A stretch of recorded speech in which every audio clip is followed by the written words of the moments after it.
You know, when they say sky's the limit, I don't believe that. The sky's cute or whatever, the sunsets be sunsetting, but the truth is, it's a barrier meant to keep us in. You're good to do whatever you want within the parameters that we set, which we call the sky. I mean, in a literal sense, yes, the sky's the limit because when you breach that point, your ass will run out of oxygen and literally gag. But metaphorically, like, space is infinite. So strive for that because the possibilities are endless there. Now, let's get back to queer.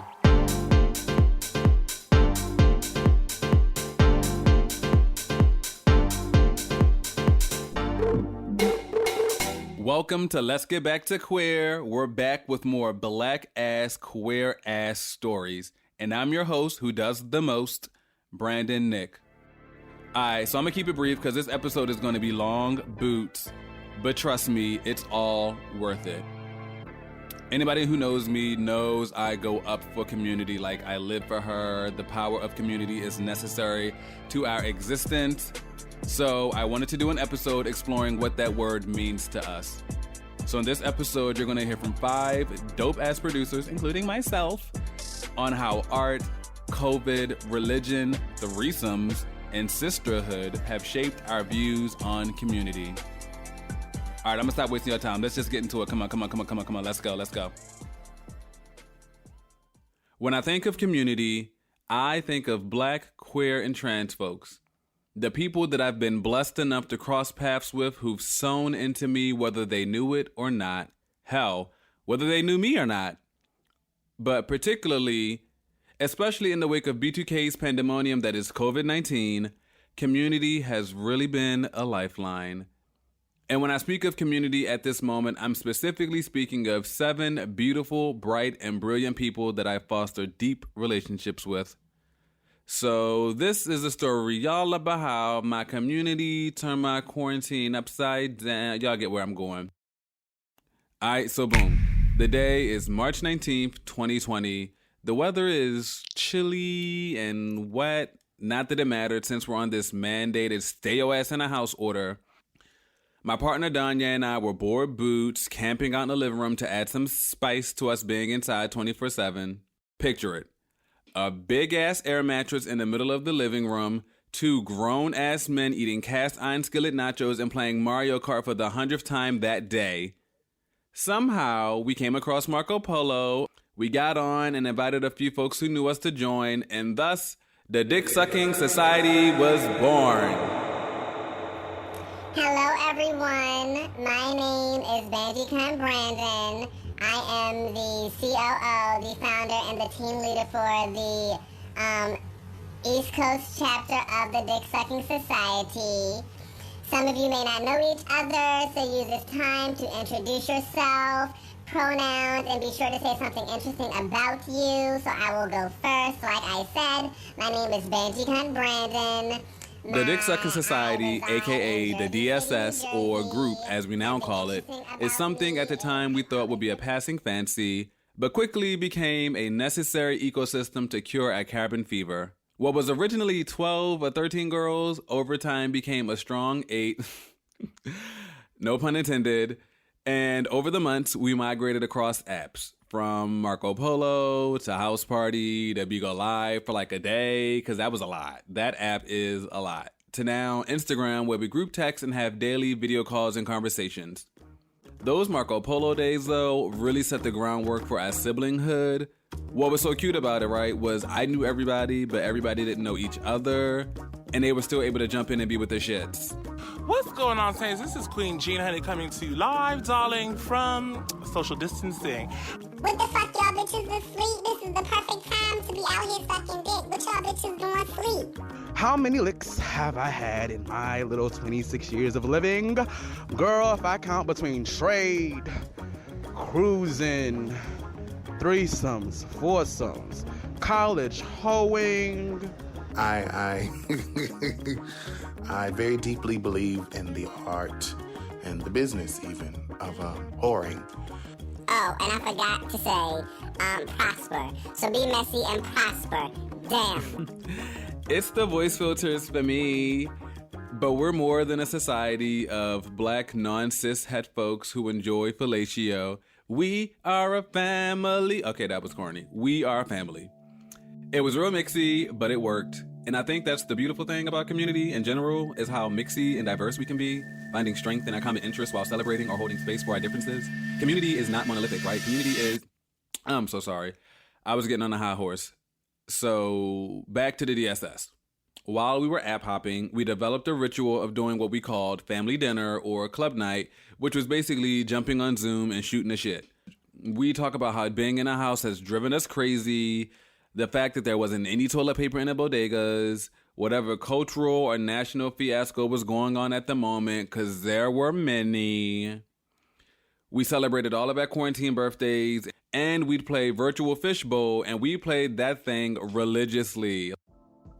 Looking back, the Dick Sucking Society is the reason I survived 2020. I know others have had similar methods or practices to make it through the panini or the quarantina, and I think it's so dope how we as a community have found new strategies for fellowship, from folks hosting mini balls on Bigo to movie nights on Zoom with Black Gay and Stuck at Home. I also have the Dick Sucking Society to thank for me being so comfortable with myself and how I show up in the world today. Surrounding myself with folks like Hassan and Queen gave me permission to explore how I express my gender, and they're a part of the reason I'm the faggot that I am today. The Dick Sucking Society really means a lot to me. What's going on? Oh my goodness. What does the Dick Sucking Society mean to me? It means family, fellowship, and freak nasty hoe shit. Okay. To me, the Dick Sucking Society represents love, community, joy, family, laughter, and a support system during a time when many of us were disconnected from our normal ways of life. So to me, the DDSS, which I've never even called it, I don't even think I've ever called it the name, I just call it in group, is more than just community. It's love in the most genuine sense of the word. I just have permission to just be. The Dick Sucking Society has been a world of joy and just, it's been the most necessary thing for me in like the past year and a half. To me, the Dick Sucking Society is everything. I never really had a core group of friends where I see myself reflected throughout everybody and everything and every facet and layer of me, and I get that wholeheartedly with the Dick Sucking Society. It really has become a family to me. Like, Dick Sucking Society is really, the name is a little key, but like for what it stands for behind all of that is really meaningful, and I'm really grateful and thankful. One of my favorite highlights has to be our story times. Y'all, it literally was a key. We had our own little virtual book club. It was a lot. So how it started, right? We were on Zoom one night, our weekly ritual at this point, and for whatever reason, we ended up on Miss BGC Live. Baby. And for you young kiddies that don't know, BGC was a hybrid dating / hookup / social media / dare I say, cultural reset sort of website. So one night we're on BGC doing a screen share and scrolling through memory lane, and we made our way to the stories tab. There was one story at the top of the trending list called Save Me by a user. I won't say their username, but their profile photo was their whole ass, including their hole. So naturally, we decided to check it out. Bitch, let me tell y'all. So Save Me, right? It's a story about two high schoolers, London with a Y and Lance. Imagine a young Noah and Wade situation. London was molested by his uncle. Killed him. His mom died, fell in love with Lance. The London reads Lance's ex-girlfriend him, and London started dating one night when she crashes their date. It was a lot. Very gay, hood, erotic novel vibes. But we'd all take turns reading. We also read another story called Semester in Blood by Sam Lucci about these gay vampires in Eden. That was fab. But the highlight of reading these stories was imagining them as movies and TV series. Like, we were in deep. Had a fake casting agency and all, arguing about who should play who and all of that. So in Save Me, London was going to be cast by Brett Gray, and Da Vinci from Grownish was cast to play Lance, because he looked like he packing. Hashtag Dick Lance. Oh.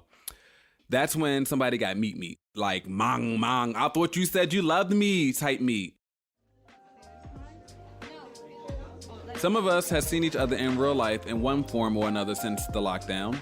From going hiking, going to Queen's Stonewall protests, or the occasional curbside pop-up. But it was such a heartwarming experience when all the Dick Sucking Society members met up earlier this year for dinner at Alex's house. More than a year since we formed this family, it was the first time we'd all been together as a group. The weather was nice, the food was fooding, oh my gosh. Darby's pound cake was caking. And that galette, Alex, bitch, you did that. It really was a magical moment. It was long overdue, and it was love. I love the Dick Sucking Society. As the icon Sanaya says, I love all my girls, and all my girls are what? You got that right. I don't think I would have made it through the Panera Bread without these amazing humans on this journey with me. And I just wanted to hold some space and tell y'all that I love y'all deeply. I love y'all deeply. I love y'all deeply. And yeah, that's it. I'm recording this episode from the cornfields of a friend's farm in the Midwest. So if y'all hear a chicken clucking, please forgive me. They want to be heard too, just like us. So, the conversation you're about to hear is between me and my really good sis. It is not at all what I planned for this episode, to be honest. I was preparing for a much more refined, all the way pulled up, way less personal interview about policy and climate for queers in South Africa. What ended up happening is that we haven't talked in a while. We started reminiscing, and something a lot more raw, intimate, and incredibly giggly happened. And it turned into a story about how I came fully into my queerness. Anyway, I'm gonna stop prefacing and let y'all listen. Hi, Tabitha. Hi, Shannon. Where are you specifically right now? I am in Cape Town, actually, as of February. It's supposed to be the gay capital of South Africa, but I honestly think that's only true for white South African male, like gay men. Yeah, because I'm still, like, my partner and I are still not sure how we're being like perceived, and because she's like masculine, and sometimes we can be like straight passing, in a sense. We've been together for 6 years now. Wow, I thought it was a while. Yeah. How did you meet? She was actually teaching at a rooftop event, and then we met. And yeah, then I went home with her that night, and yeah. And yeah, the rest is history. That's awesome. Sometimes a one-night stand can turn into a 6-year relationship. Exactly. Look at us now. Yeah, I think we're just like living our best lives. We're not really concerned about putting a stamp on it or getting the government involved, as people would say. I'm very happy living my best queer lesbian life. But now there's a new what is this? The policy, what do you call it? Where they've just legalized well, you can get married as a polytriad if you wanted to. Really? Yes, in South Africa. Yeah. Now you can have 3 people that you can bicker with together. Yeah. So, speaking of triad, I have a question for you. Do you remember how we became friends? Pause. I did not mean for this transition to be this smooth. I promise you'll understand why in a few minutes. Do you have earphones in? Because I don't know if your partner is going to be... Is this okay to talk about? No, I do have earphones on. She's cool though. Okay. I don't think there's anything she doesn't know about my crazy New York scandals. This could be off the record if you would. But I was thinking back on how we became friends, like for real. Because I remember I used to see you at Madiba, the restaurant in Fort Greene. Oh my gosh, yes. But like, I want to share something with you. So, oh my gosh. When I first met you, okay, for whatever reason, at the time, I was low key very jealous of you. Because I thought you were so pretty, and I was so confused in myself. Yes. Yes, this is the truth now. Wow. The truth is coming out. Oh my gosh, this is the tea, huh? How old is this tea? It's been brewing. This tea is like 10 years old, like 11 years old or something. So I didn't really understand. Like, I liked you, but also I was low-key jealous of you. And I feel like this is a common trend in my relationships with other, especially Black queer femmes. And at the time, I was aware of where I was, sexually. I was just finally accepting that I was not straight, right? I feel like the night that really solidified our friendship was a little bit after that, when I went to Bembe to meet up with another friend who I will leave her name out of this, but an awesome friend of both of ours. And you were there. You remember this?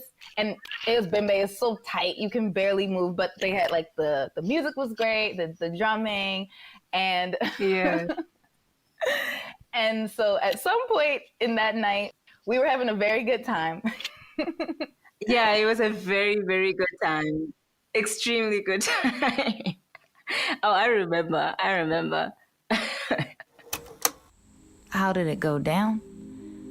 Well, I walked in and saw the two of them dancing. I love my friends, and we were all looking especially good that night. I got one drink, then another, maybe another. We danced. Lots of guys tried to join our divine feminine trio, and we rejected them. We were having fun with each other that night. Things get a little blurry, but I remember going to the bathroom and running into Tabiza there. We were in the bathroom stall, and the next thing I knew, her lips were on mine, and all the hateration in my heart turned to love aid. That was a terrible metaphor, but you get it.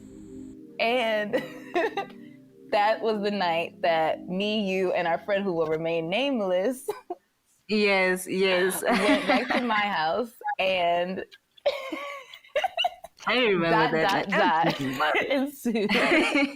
My partner at the time, they picked us up from the bar that night, drove us back to our place together, and they were like, "Can I join you all?" And I was like, "No." And so we all went and had our fun together, and they were definitely in another room, meditating the whole time, trying to Now, before you think I'm a terrible girlfriend, we were in a very understanding, open relationship where we encouraged each other to explore our sexuality. And they were actually super supportive. But still, incredibly horny, obviously. Messy but fun. Messy but fun. Yeah. I'm glad I could share with you my messy behind the scenes feelings. Thank you for sharing. Because obviously I love you now, and you're like my sister wife and friend.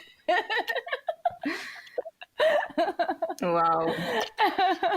Very. And like after that night, we were always tight. Like right, exactly. So it's yeah, the same way in South Africa, that where they say sometimes you just gotta strengthen the friendship. So, you know, I think we've gone past that strengthening the friendship, so to speak.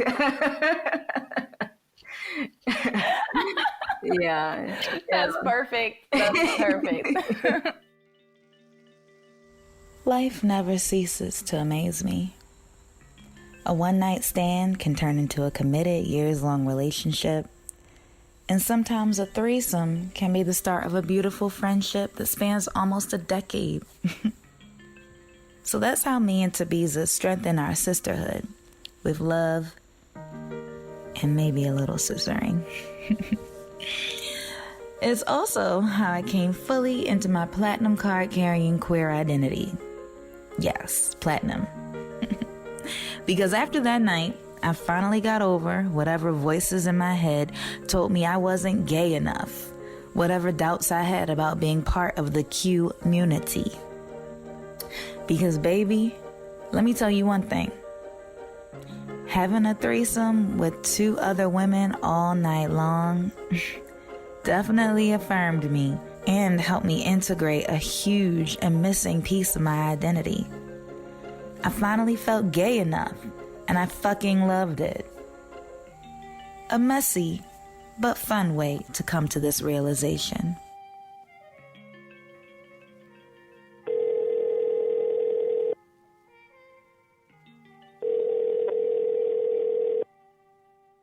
Hello, no one is available to take your call at this time. Please leave a message after the tone. Ooh, bitch, girl.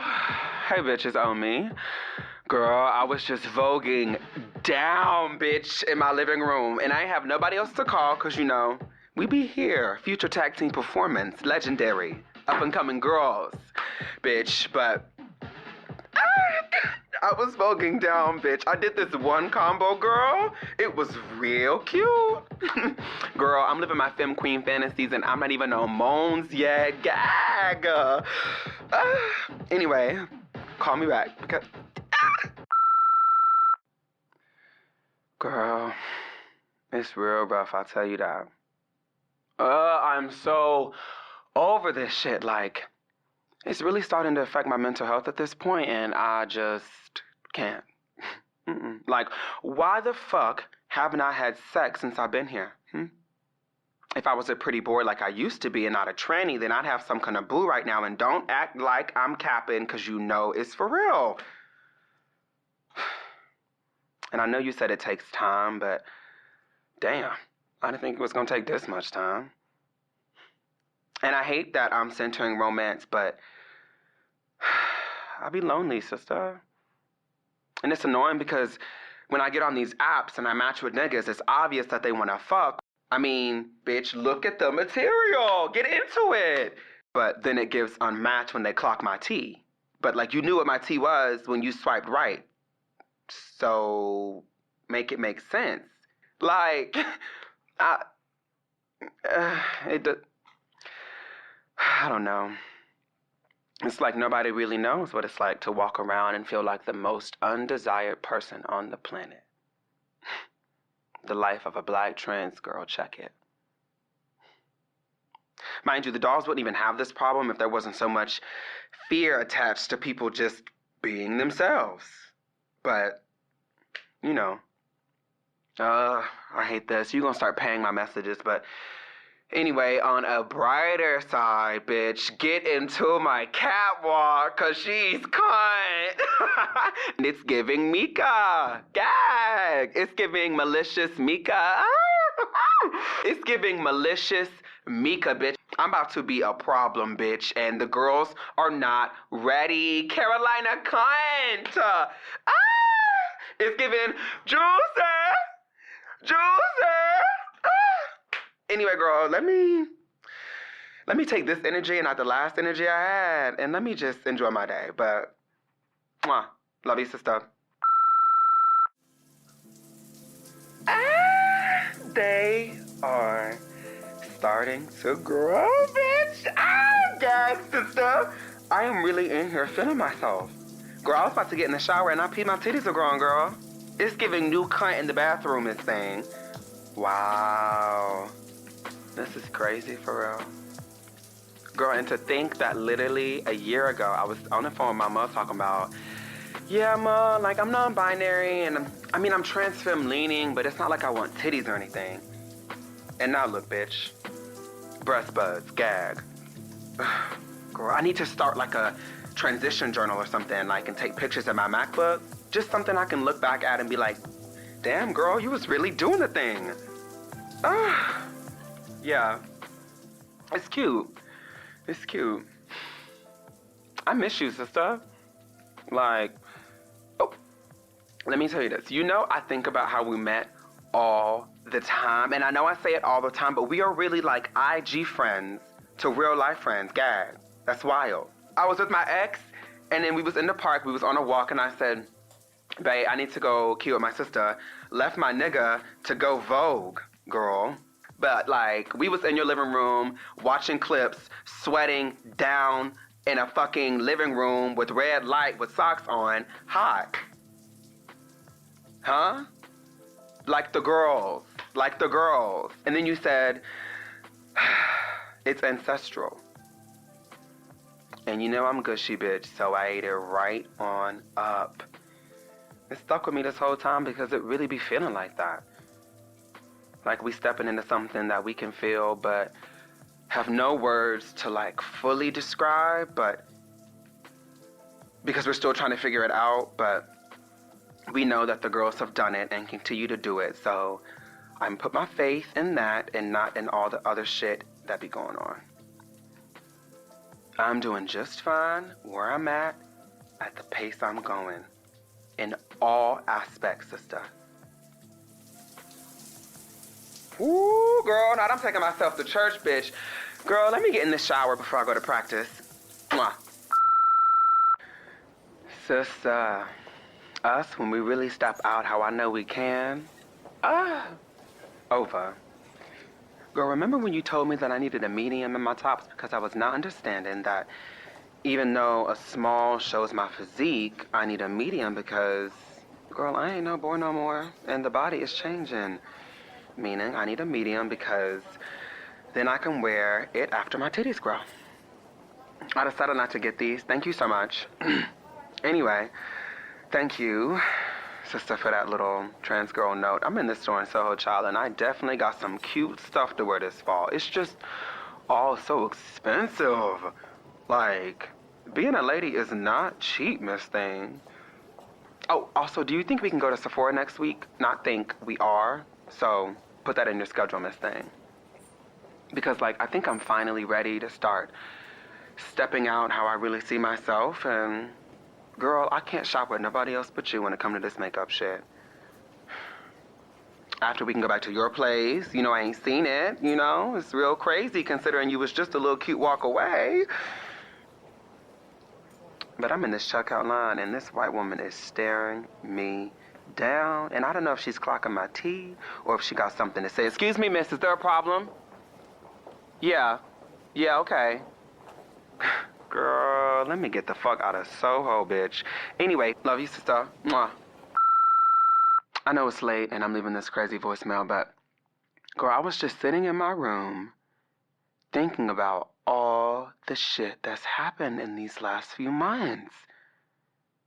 Girl, moving to New York, getting a new apartment, starting over, meeting new people. It's been crazy for real, but I was just sitting down journaling thinking like what's been the most consistent thing since I moved. And girl, this might sound crazy and you know I'm dramatic and I'm gushy, but it's been you, sister.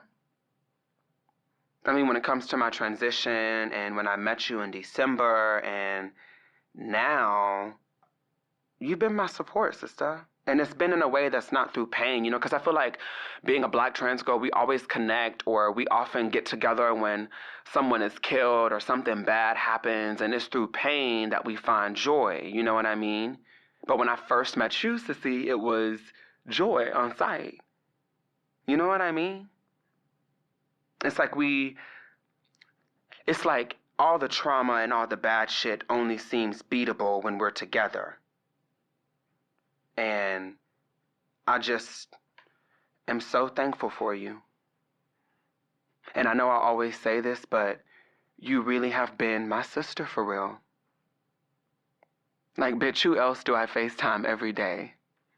You know what I mean? Like, it feels like how my mom, my aunt interact when they get on the phone and they key. Like, I feel like I finally have that. Like, I finally have a sibling. And you feel like blood. That's the crazy thing. Like, it feels like we are blood siblings, bitch, separated at birth.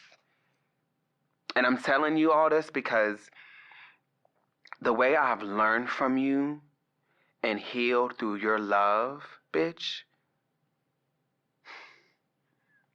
I can't even describe how thankful I am. And know that it is not going unappreciated, sister, because you have been a sister, a friend, a mother, a mentor in ways that you wouldn't even understand, bitch. And Gag, you're younger than me. Make that make sense, bitch. But I guess love and support has no age, and wisdom and knowledge has no number. So, it's just sister to sister. We our own house, bitch. Fuck it. Me and you, overall mothers. Gag. But, yeah. I know it's late, and I'm being gushy, but I love you, sister. I'll talk to you in the morning. Bye. You're listening to Let's Get Back to Queer. Stick around till the end to hear some ways that you can support the podcast. But you're not going to use the video portion of this, right? No, I won't use the video. No, I had on a whole outfit. And then I saw Glenn. I was like, oh, are we not dressing up for this? And he was like, nah, you don't have to. And I was like, oh, great. We go ahead and change these clothes. Hey, I'm Glenn Quentin. You're listening to a check-in with myself, David J. Cork, and Ashton Pina. We're the co-founders of BiUs. Our mission is to cultivate a community of talented artists, support youth development, and celebrate cultural awareness through content that promotes equality and diversity. It was the summer of 2014 when the three of us came together to bring Bi, the web series, to the world. The first project in our ever-expanding anthology created for you by us. I reached out to my brothers to ask what community means to them. When I think community, like, I think of you two. Like, the word itself, like, really lends itself to you both. And I literally updated my website. It's live now. But I updated it, and I kind of was just thinking about, you know, collecting all of our work and seeing all of the things that we've done together.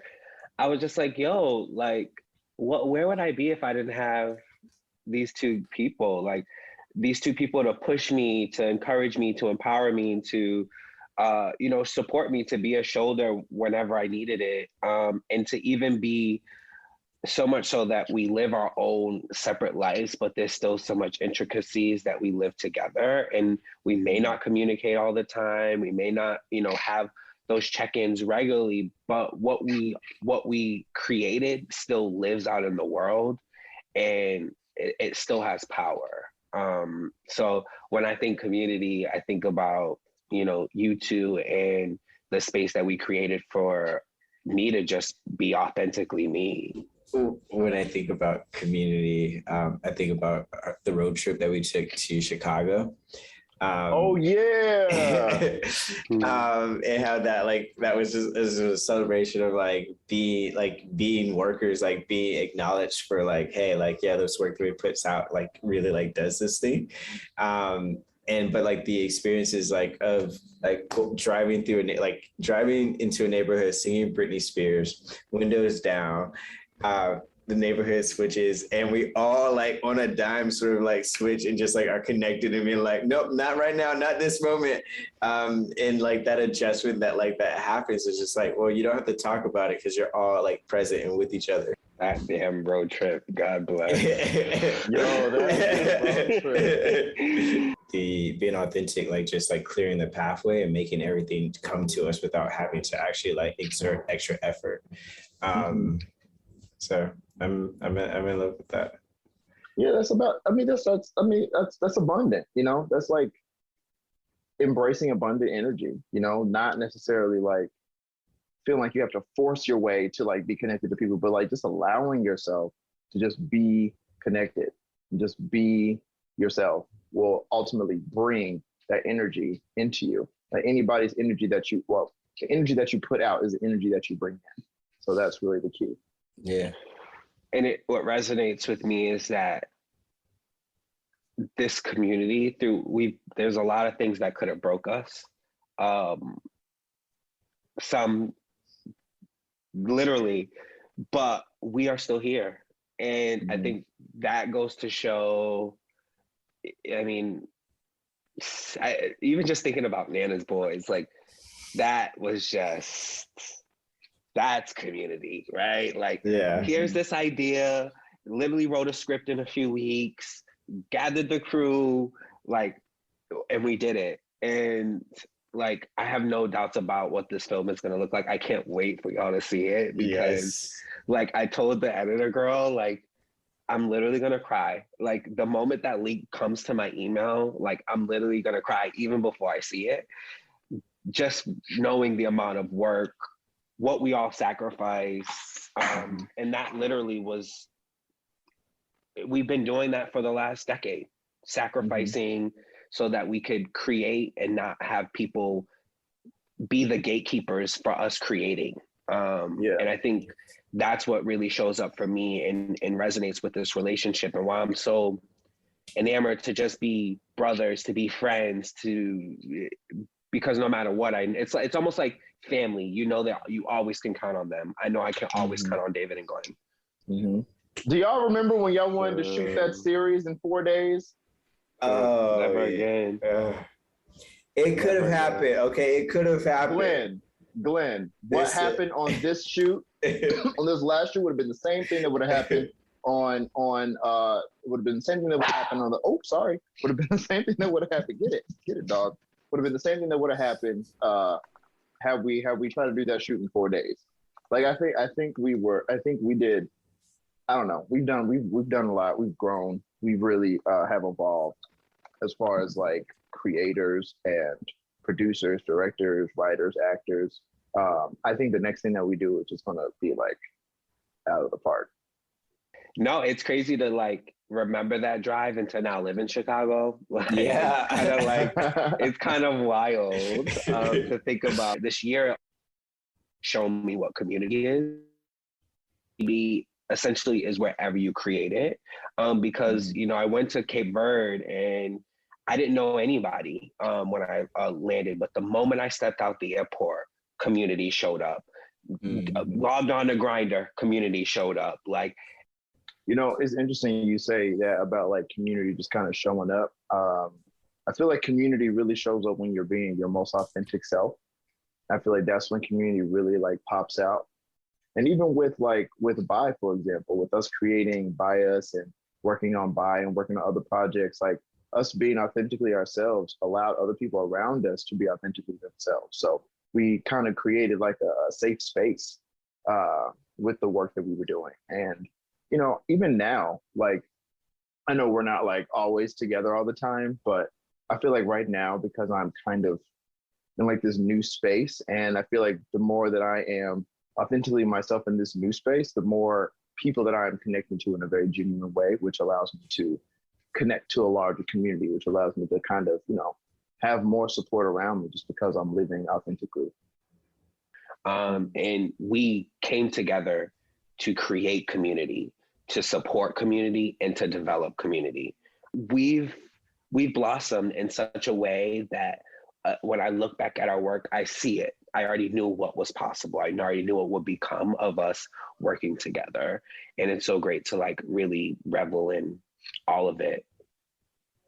We're kind of like Destiny's Child. We're all doing our own individual projects right now.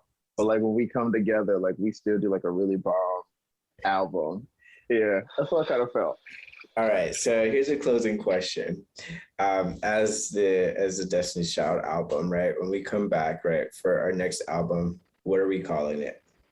So we'll all like just give a what's the name of the album that comes? I got mine. Go first, though. Okay. How many words can we have? How many words? It's an album. Whatever you want to call the album. Oh, you're right. Okay. All right. So it's not my best work, but I'm going with Abundantly Fulfilled. And you know what? I was just gonna say BiUs Fulfilled. Like, so that was the first thing. Ooh, you ready? You ready? Yeah. Us. Us. Okay. Us is epic. And especially if the bi could still be there, but kind of like, it almost looks. Listen, we might be putting out a Us album. Literally.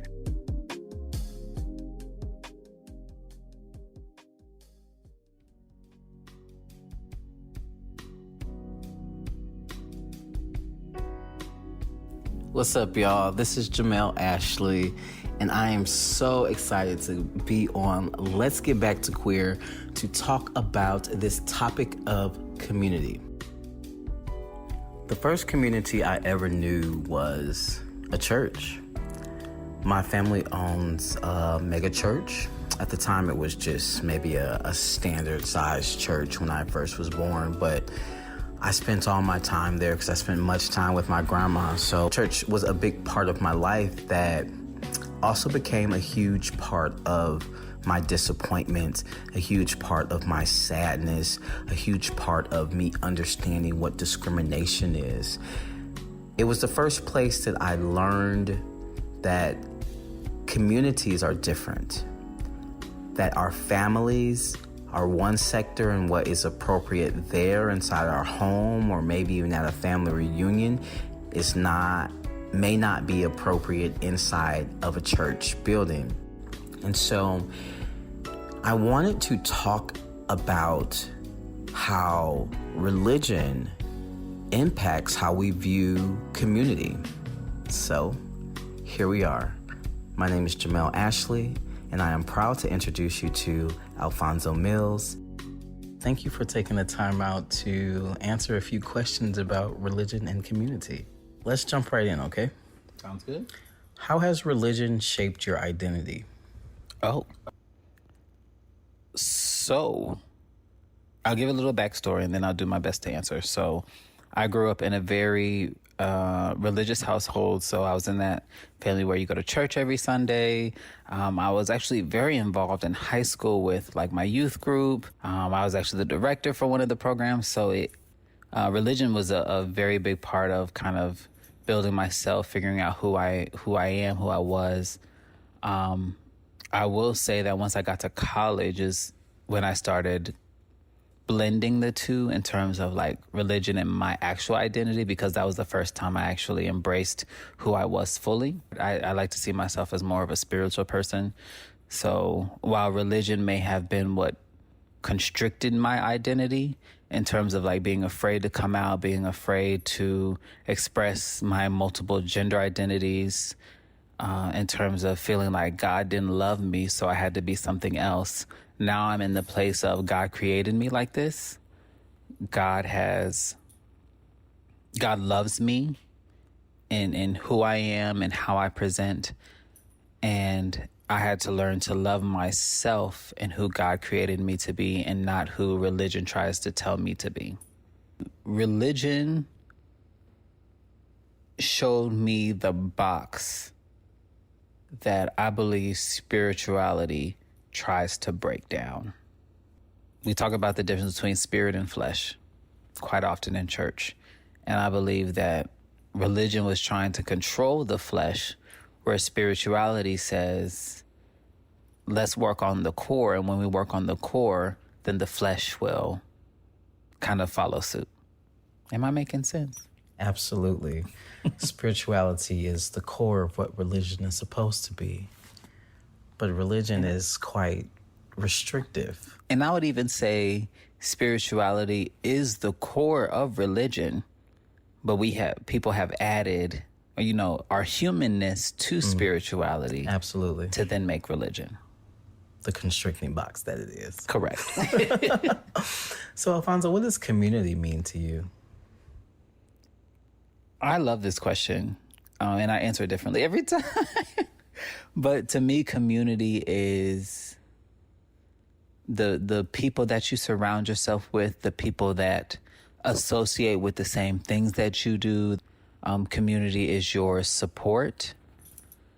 Community is really just the people around you that love you for who you are. Period. There was a pause there. What were you thinking about? Oh, a lot of times if you do it just based off a geographical region, then your community could be like your cul-de-sac or your town. And the sad thing about that is oftentimes for LGBTQ people, that's not a healthy community. I will say that, which is unfortunate because, we wish that the places that we grow up in, that we, learn and figure out who we are, we wish that those places would be the first ones to accept us. And often those are the places that shun us away. And I would say, I think that in this day and age, the internet and social media has made it a lot easier for LGBT people to find community. Oh my gosh, yes. I remember being on MySpace looking for gay groups to join because I had nobody in my family knew. I grew up in a military family, so there wasn't a whole lot of, gay acceptance. So my first place of even meeting, my first interaction with gay people was in MySpace groups, looking for other folks that were like, oh my gosh, first off, all these men got their shirts off, and I didn't know what porn was yet. So I was just, enticed by that, but also just the knowledge of knowing, oh my gosh, I'm not the only one that's experiencing these feelings and looking for others that also feel the same way. Can you tell us how your belief system has shaped your community? Now that's a question I've never been asked before. So I will start by saying my belief system starts with my belief in God. And I think in believing in God, a person also has to believe in themselves. And that, to me, that's where God is. Because we are made in God's image and we are children of God. So therefore, if we're going to believe in the higher being, the creator, we also have to believe that a piece of that is in ourselves. And I believe that my community is made up of people that recognize that we were created by something bigger than ourselves. And also, we have to love ourselves to be able to show the strongest form of God's love. And I truly believe that my love for God has shaped my love for myself, which has shaped my love for other people. Oof. It's a whole lot of love over there. Listen. Well, ladies, gentlemen, and all of our family in between. Can I interject? Yes. So, ladies, gentlemen, ladies, and gentle thems. Okay, go ahead, Jamel. That was Alfonso Mills, and this is Jamel Ashley. Until next time.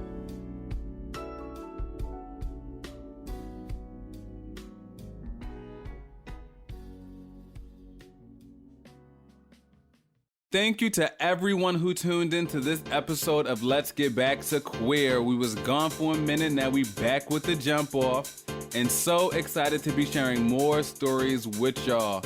But if I can be for real, telling these stories ain't easy. It takes a community. Get it? Because that's the theme of this episode. So we need you, yes, you, our community, to help. You can support us on Patreon and get some dope-ass perks like bonus and behind-the-scenes content. And for as little as $2 a month, that's less than a swipe on a dirty-ass MTA, you can get exclusive updates on the podcast. Our Patreon link is in the show notes. And if you can't contribute monthly or just want to make an over donation, you can bless us through Buy Me a Coffee or hit our Cash App or Venmo, also linked in the show notes. This episode was produced by myself, Brandon Nick, and my fellow Power Rangers, Jamel Ashley, Glenn Quentin George, Ny'Omi Stewart, and Shannon Joy. This episode was edited by myself with sound design and mixing from Evan Joseph. Special thanks to those featured in this episode: Tabiza, Ashton, David, Alfonso, Queen, Amira, Alex, and Darby, Thomas, Asant, and of course my Danye. And as always, thank you to you, our listeners, our community, for tuning into another episode of Let's Get Back to Queer. Don't forget to support the podcast. Until next time, bye.